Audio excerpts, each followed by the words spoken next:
જય સદગુરુદેવ। માનવ મહિમા ભાગ 160। મૌન એટલે શું? જેના મુખમાં પ્રગટ પુરુષ સિવાય કોઈ વાત નથી તે મૌની ગણાય છે। બાકી તો પરમાત્માના જ્ઞાનીઓ કે છે તું યોગી બન કે મૌની બન કે સંન્યાસી બન કે વૈરાગી બન, તો પણ તારું જન્મ મરણ મટે નહીં। તો આવું કરવાથી તો તારું સૂક્ષ્મ અભિમાન જતું નથી, અને જ્યાં સુધી સૂક્ષ્મ અભિમાન પણ હશે ત્યાં સુધી હે જીવ તું અમરલોક નિવાસી ક્યારેય થઈ શકીશ નહીં। બાકી ગમે તેવો જ્ઞાની હોય તે બળબડ બોલે તો કદાચ જગતનો જીવ તને જ્ઞાની સમજશે, પણ તેમાં તારી ખુદની આ દેહધારીના 3 લોકમાંથી મુક્તિ નથી। તો જેની સુરતા પ્રગટ પરમાત્મામાં લાગી રહેતી હોય તે બોલે છતાં મૌની હોય છે, તો તે જ સાચો જ્ઞાની। તો તે તેની બોલી થકી ઓળખાય છે। જે ક્યારેક પરમાત્માના જ્ઞાનની વાત લે, વળી ક્યારેક દેવોની વાત લે, વળી ક્યારેક સંસારીના દ્રષ્ટાંતો હસાવાના કે રોવરાવાના લે, તો તે ક્યારેય જીવને આ 3 લોક છોડાવી જીવને અમરલોક નિવાસી બનાવી શકે નહીં। તે તો મેળા મંડાવડા કરીને પોતાના માટે નાશવંત નાણું લૂંટનાર લૂંટારા જ હોય છે। મનન કરો। રામ ભરોસે। આપણે સૌથી પહેલા આ જગતમાં કોને વંદન કરવા જોઈએ? તો કે સદગુરુને, બરાબર ને? કારણ તો એટલા માટે જ કે સદગુરુ આપણને પરમાત્માની ઓળખાણ કરાવે છે। તો સદગુરુ આપણને ઓળખાણ કરાવે પછી બીજા વંદન પરમાત્માને કરી શકીએ ને? એટલે અમારા સદગુરુની વાણીમાં સદગુરુના શિષ્ય કહે છે કે હું તો પ્રથમ વંદન મારા સદગુરુ પ્રવીણરામને, એમના સતને અને અનંત અપારવાર વંદન કરું। પછી સદગુરુદેવને વિનંતી કરતા કહે છે, હે ગુરુદેવ, તમે મારા મસ્તક ઉપર હાથ રાખો જેથી મારા સર્વ વિકાર છૂટે, અને તમે જ મુક્તિના દાતાર છો તો મારા સર્વ વિકાર મટાડો। હે સદગુરુ પ્રભુ, આ દાસલાલ ઉપર દયા કરો અને 84ના ખાતા મટાડો। આ દાસલાલ તમને વારંવાર વંદન કરે છે, તો હે જ્ઞાની સર્જનહાર તમે સાંભળો। તો પ્રથમ વંદન સદગુરુ પ્રવીણરામને કરતા કહે છે કે સંતનો સંગ ગંગા સમાન છે। તો અહીં સુરતા ભજન કરતા જે અમૃત વરસાવવામાં આવે છે એ ગંગાની વાત છે, જેમાં જરા પણ જૂઠું નથી। હે સદગુરુ પ્રભુ, આપના ચરણે રહેતા આપના સત્સંગના દરબારમાં ઊંચ હોય કે નીચ હોય સર્વ તરી ગયા। તમારા સત્સંગથી કર્મના ભારા પણ કપાઈ જાય છે। તમારા શરણે રહેતા જીવ ભવપાર કે ભવસાગર તરી જાય છે, એમને ફરીને જન્મ નથી આવતા। તો આ બધું અમને અમારા સદગુરુ સમજાવે છે। તો હે નરનાર, તમે હર કોઈ સાંભળો। સદગુરુ પ્રવીણરામના જ્ઞાન સાંભળીને આ દાસલાલ ભવપાર ઉતર્યા। જય સદગુરુદેવ। પ્રથમ વંદના સતગુરુ પ્રવીણરામને, વંદન સતને અનંત પાર, મસ્તક ઉપર હાથ રાખો મટે સગળ વિકાર। પ્રથમ વંદન સતગુરુ પ્રવીણરામને, મટાડી સકળ વિકાર આપો જશો મુક્તિના દાતાર। દયા કરો દાસલાલ ઉપર, મટાડો 84ના ખાતા। પ્રથમ વંદન સદગુરુ પ્રવીણરામને, દાસલાલ વંદન કરે સાંભળો સર્જનહાર। પ્રથમ વંદન સદગુરુ પ્રવીણરામને, વંદન અનંત અપાર। સત્સંગ ગંગા સમાન રે, જૂઠું નહીં લગાર। ઊંચ નીચ સર્વ તરી ગયા, સત્સંગના દરબાર। પ્રથમ વંદન સદગુરુ પ્રવીણરામને, તમારા સત્સંગથી ક્યાંય કર્મના ફરી જન્મ નહીં આવે, તરી જાય ભવ સાગર પાર. પ્રથમ વંદન સદગુરુ પ્રવીણ રામને. પ્રવીણ રામ એમ કહે રે, સાંભળો સૌ નર નાર. દાસલાલ સમજી સુણી, ઉતરિયા ભવ પાર. પ્રથમ વંદન સદગુરુ પ્રવીણ રામને. રામ ભરોસે. તો શિષ્ય કહે છે કે મેં તો એવા વિવેકી ગુરુ ધારી લીધા કે દુખિયા દેખીને દયા કરે અને શરણમાં લે. એવા ગુરુજી ભલે જગતમાં પધારે, જેથી જીવોનો ઉદ્ધાર થાય. મારા ગુરુજી બહુ દયાળુ છે, જે આત્મજ્ઞાન આપે છે અને જન્મ મરણના બંધન તોડાવે છે, જેથી મનની ખેંચતાણ મટે છે, જે તત્કાળ સુખ સ્વરૂપ લખાવે. એવા ગુરુજી ભલે આ જગતમાં પધારે, જે જગતના જીવોને ઉગારવા માટે અનંત અવતાર લે છે. જે કોઈ આવા સત્ય જ્ઞાનીના શરણે આવે, એમના ખોટા વિકાર મટાડે છે અને ભવસાગરથી પાર કરી દે છે. એ જ સાચો પંથ બતાવે છે. તો એવા ગુરુજી આ જગતમાં ભલે પધારે. હું તો મારા ગુરુજીના ગુણ ગાઉં. એમનો મહિમા અપરંપાર છે. વેદ ગ્રંથ સંત પણ કથી કથીને થાયકા અને અંતે હાર માને છે. મારા ગુરુજીના એટલા મહાન ગુણ છે, જેને ગાતા પૂરા જ ન થાય. બહુ જ નિરાળી માયા આ જગતમાં ફરે છે, તો એને હરવા માટે ભલે પધાર્યા આ જગતમાં. તો અમારા સદગુરુ પ્રવીણરામ ગુરુએ મારી ઉપર કૃપા કરી અને મને નિજ નામ બતાવ્યા, જેથી સદગુરુ પ્રવીણરામના શિષ્ય દાસલાલ કોટી કોટી પ્રણામ કરે છે અને સદગુરુ ચરણોમાં શીશ નમાવે છે અને કહે છે કે આવા સત્યજ્ઞાની સદગુરુ ભલે પધાર્યા જગતમાં. જય સદગુરુદેવ. હિમે તો એવા વિવેકી ગુરુજી પાઈમાં, દુખિયાને દેખી દયા કરે, શરણોમાં લીએ રે. એવા ગુરુજી ભલે જગમાં પધાર્યા.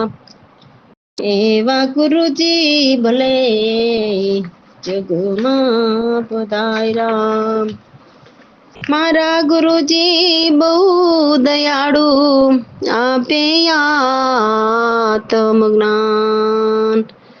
જન્મ મરણના બંધન તોડાવે, મટે ખેંચતાણ. સુખ સ્વરૂપ લખાવે તત્કાળ. એવા ગુરુજી ભલે પધાર્યા જગમાં. મેં તો એવા વિવેકી ગુરુજી પાઈમાં, લીએ અવતાર યુગરવાયનંત, શરણે આવે નર નાર. ખોટા વિકાર ટાળી દે, ભવસાગરની પાર. સાચો પંથ બતાવે રે, એવા ગુરુજી ભલે પધાર્યા જગમાં. મેં તો એવા વિવેકી ગુરુજી પાઈમાં, ગુણ ગાવ ગુરુજીના મહિમા અપરંપાર. વેદ ગ્રંથ સંત કથી કથી થાય કા, આખરે માનિયાર. બહુ નિરાળી માયા એવા ગુરુ ભલે પધાર્યા જગમાં. ભલે પધાર્યા જગમાં.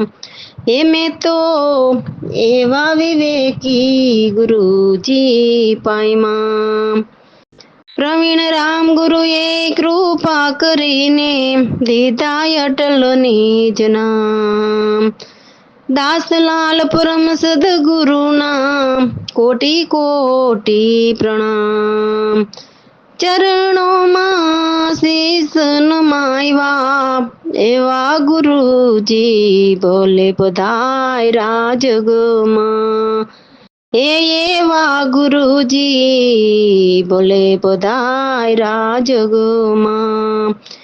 મેં તો એવા ગુરુજી મેં તો એવા વિવેકી ગુરુજી પાયમાં. રામ ભરોસે. એટલે શિષ્ય કહે છે, મને ગુરુદેવ વિના કોઈ ન સમજે, કેમ કે સદગુરુ વિના સ્વયં આપની રીતે ભ્રમ ન ભાંગે. કેમ કે ગુરુમાં સંશય તો રહે જ છે.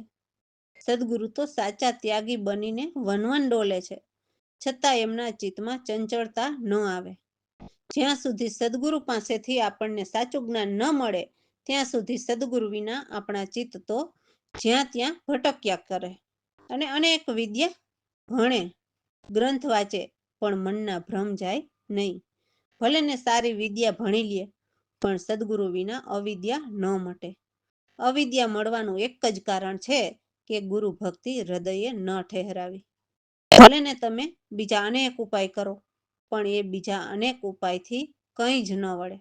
ભલે યોગ યજ્ઞ બહુ જ કર્યા કરીએ, પણ સદગુરુના સાચા શબ્દ વિના એ સારા કાર્ય આત્મામાં નથી પહોંચતા. એ તો અગમ અગોચર અક્રિય છે, જે ગુરુ મુખેથી જન્મ પામે. તો હે માનવ, કોઈ અમારા સદગુરુ પ્રવીણરામની સન્મુખ રહો, જેથી અનુભવ ઉરમાં ખુલે. દાસલાલ આપમેળે અનેક ઉપાય કરીને થાયકા, અંતે સદગુરુ પ્રવીણરામના ચરણમાં આવ્યા. જય સદગુરુદેવ.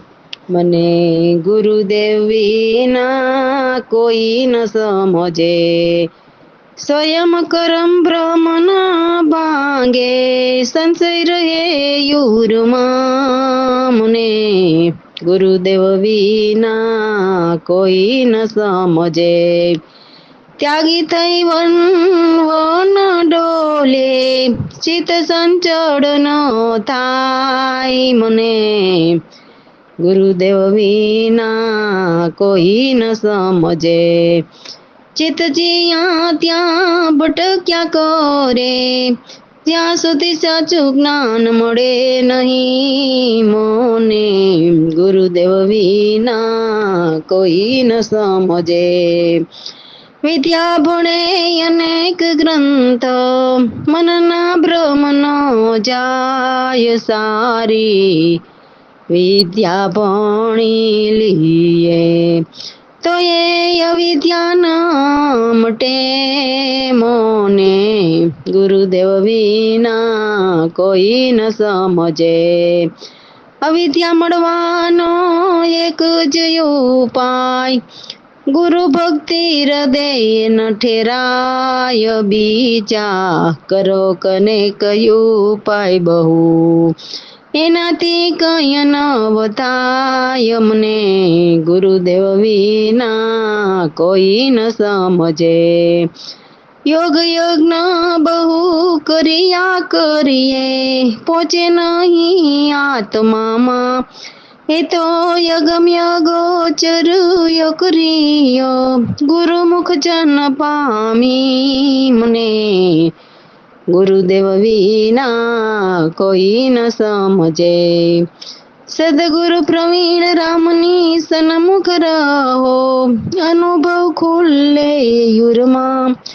દાસલાલ સર્વ ઉપાય કરી થાય કા, આવ્યા પ્રવીણ રામના ચરણમાં. મને ગુરુદેવ વિના કોઈ ન સમજે, મને ગુરુદેવ વિના કોઈ ન સમજે. રામ ભરોસે. તો ગુરુજી એવી સાચી સમજ કહે, જેથી બ્રહ્મ ઓળખાય, એવા બ્રહ્મની સાચી વાર્તા કહે છે. કોઈ અનુમાનથી બનાવેલી વાર્તા નથી કહેતા. તો જેમણે આત્મજ્ઞાની જોઈ લીધા, એમને કાનો માતર ન લાગે.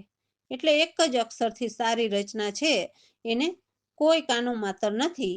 તો એમને અજ્ઞતજ્ઞ એટલે જ્ઞાન અજ્ઞાન કે કોઈ કાર જ નથી, કે સ્થૂળ કે સૂક્ષ્મ નથી, કોઈનામાં લય નથી કે વિક્ષેપ પણ નથી, અને એ અસ્ત કે નાસ્ત નથી. એવા ચેતન બ્રહ્મ અલખ છે. એ વિધિ નિષેધ ઉથાપ કે સ્થાપન નથી, કે નામ રૂપમાં હોય. એમને શરીરની 3 અવસ્થા નથી કે એનામાં 3 ગુણ નથી. જેના નામ રૂપ છે, જેમને શરીરની 3 અવસ્થા છે, જેનામાં 3 ગુણ છે, એ સાવ જૂઠા જબાકા છે. જ્યાં એક વૃક્ષથી બહુ જાતિ બની, એ બહુ જાતિમાં સર્વ બતાવે પણ એ શુદ્ધ સ્વરૂપ એમાં નથી. જેની સાચી જાણ તો સત્યજ્ઞાની જ બતાવી શકે. નર ધોખે એટલે જે નર ગમે તેમ કરીને સાચા જ્ઞાનીની શોધ કરીને આ તમને ઓળખે, એ નિર્બંધન, એ જ અવિનાશી છે. એવા અમારા સદગુરુ પ્રવીણરામ હંમેશા ચેતન છે. જે દાસલાલ એ નિરાધારને આધારે નિર્ભય રહે છે. રામ ભરોસે. જય શ્રી ગુરુદેવ. ગુરુજી એવી સમજ કહે સાચી, બ્રહ્મ વાર્તા એવી સાચી, કાનો માતર લાગે નહીં તેમાં, આત્મજ્ઞાની જોઈ. ગુરુજી એવી સમજ કહે સાચી, યજ્ઞ તજ્ઞ કારણ નહીં કારજ, સૂક્ષ્મ સ્થૂળ નહીં કોઈ, લય વિક્ષેપ પસ્ત નહીં નાસ્ત, ચેતન બ્રહ્મય લોક. ગુરુજી એવી સમજ કહે સાચી, વિધિ નિષેધ ઉથાપ થાપન નામ રૂપમાં હોય, 3 શરીર અવસ્થા 3 ગુણ, જૂઠ ચબાકા બેવું. ગુરુજી એવી સમજ પડે સાચી, જ્યાં બને એક વૃક્ષ બહુ જાતિ, સર્વ બતાવે એ જે, એ શુદ્ધ સ્વરૂપ નહીં તેમાં, જાણી જાણ જોઈ. ગુરુજી એવી સમજ કહે સાચી, નર ધોખે આત્મ નિર્બંધન, અજય વિનાશી તે. ગુરુજી એવી સમજ કહે સાચી, પ્રવીણ રામ નિત્ય ચેતન, દાસલાલ કહે નિરાધાર નિર્ભય એવી સમજ કહે સાચી. ગુરુજી એવી સમજ કહે સાચી. રામ ભરોસે.